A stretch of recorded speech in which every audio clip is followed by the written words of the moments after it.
May mga kwento na hindi lang basta binabasa, di ba? Ito yung mga kwentong nararamdaman mo na parang isinasa buhay mo. Ngayon, samahan niyo akong silipin ang isang napaka-espesyal na salaysay, isang kwento tungkol sa pag-asa na natagpuan sa mga hindi natin inaasahang pagkakataon. Ito po ang kwento ng Aklatang Pusa. Okay, simulan natin ang kwento sa isang lugar na medyo madilim, medyo kinalimutan na. Isipin nyo, isang bakuran na tinatambakan ng basura. At dito, sa gitna ng lahat ng yon, nakatira si Aling Salvacion. Siya yung tipo ng tao na mas gugustuhin pang kausapin ng mga libro kaysa sa mga kapitbahay niya. Kumbaga, ang mundo niya nandun lang sa loob ng bahay niya. Tahimik at aaminin natin, medyo malungkot. Pero alam mo yon, isang gabi, biglang may sumira sa katahimikan. Isang iyak na walang tigil mula sa bakuran niya.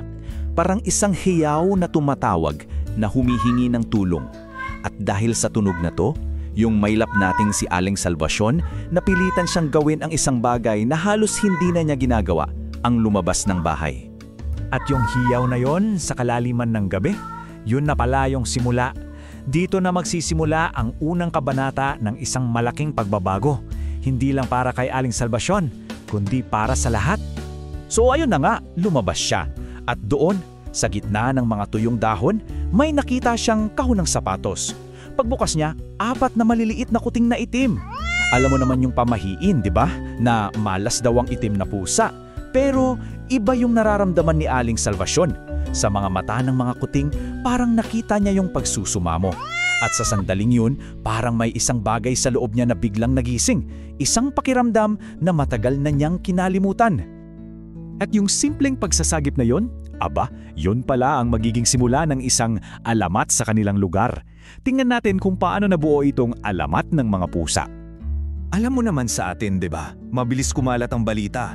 At ang balitang kumalat, uy, kung may pusa kang ayaw na, iwan mo lang sa bakuran ni Aling Salvacion. Bigla na lang yung tahimik niyang lote na ding kanlungan ng mga pusang inabandona. Pero syempre, kasabay nito ang pag-usbong ng mga medyo malisyosong chismis. At dito, makikita natin yung dalawang magkaibang mundo. Sa isang banda, yung chismis na grabe ang lupit, di ba? Walang basehan. Pero sa kabilang banda, ang katotohanan ay sobrang ganda. Yung mga dating estante na punong-puno ng libro, naging tahanan na ng mga pusa. Ang buong bahay niya naging isang malaking palaruan para sa kanila. Patunay ito ng isang pagmamahal na totoo at walang kapantay. Pero si Aling Salvacion, hindi yan basta-basta magpapatalo sa chismis. Sa halip, ginamit niya kung ano yung alam niya, ang pagiging isang retiradong librarian para bigyan ng bagong pag-asa ang mga alaga niya at pati na rin ang sarili niya. At dito na niya itinayo ang Aklatang Pusa. Ang galing ng konsepto, simple lang pero napakatalino. Dito, yung pusa para silang mga libro. Pwede mong hiramin kung kailangan mo ng kasama na magpapasaya sa'yo o kaya ng inspirasyon. Ang ganda ng idea, di ba? At dito, lumabas talaga yung galing niya bilang librarian. Kasi hindi niya lang basta inilista yung mga pusa. Gumawa siya ng isang napaka-espesyal na katalogo. Hindi base sa laki o kulay, kundi sa kanilang ugali, sa kanilang kwento, sa kanilang talento. Bawat pusa, binigyan niya ng sariling pagkatao. Mula kay Mingming na sobrang lambing hanggang kay Daluyong na mukhang antukin pero palaaway pala. Sandali, hinto muna tayo. Gusto kitang tanungin, kailan ka huling nakaramdam ng koneksyon sa isang tao o kahit sa isang hayop sa paraang hindi mo talaga inaasahan? Minsan kasi yung mga pinaka-importanting ugnayan sa buhay natin, dumarating sila ng hindi natin pinaplano, di ba? Kasi yung mga koneksyon na yan mismo yung puso ng Aklatang Pusa. Dahil dito, hindi lang basta alaga ang nahihiram Ang nahihiram dito ay mga pusong handang magbigay ng pagmamahal at pag-unawa. At grabe, ang daming buhay ang nabago. May pintor na nakahanap ng inspirasyon sa isang pusang makulit. May pamilya na nag-ampon ng isang matandang pusa para lang bigyan ito ng magandang pagtatapos. May mga bata na natutong mahalin ang pagbabasa dahil may katabi silang pusa. At may mga pasyente pa sa ospital na parang mas mabilis gumaling dahil sa alagang hatid nila. Pero sa lahat ng kwento, may isang namumukod tangi. Yung kwento ng pagtatagpo ng dalawang nilalang na parehong wasakang puso. Si Daluyong, yung pusang mailap, mabangis, na nawalan ng pamilya. At si Ugjab, isang batang lumad na nawalan din ng mga magulang. Pareho silang palaboy, parehong nakaranas ng hirap. at parehong naghanap ng isang bagay, isang tahanan, isang pamilya, at sa isa't isa, doon nila yun natagpuan.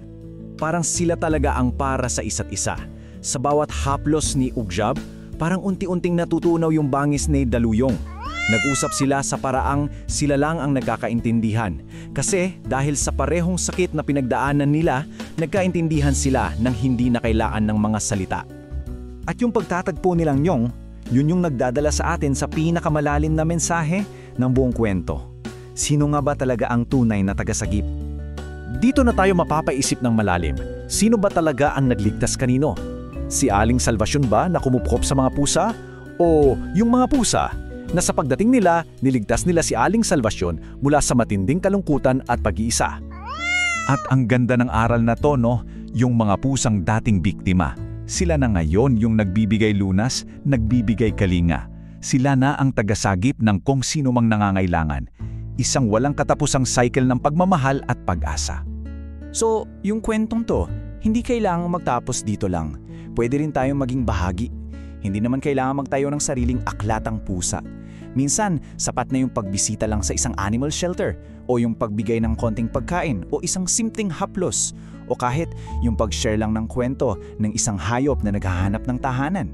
Malaking bagay na yun. Kaya iiwan ko sa inyo yung tanong na to.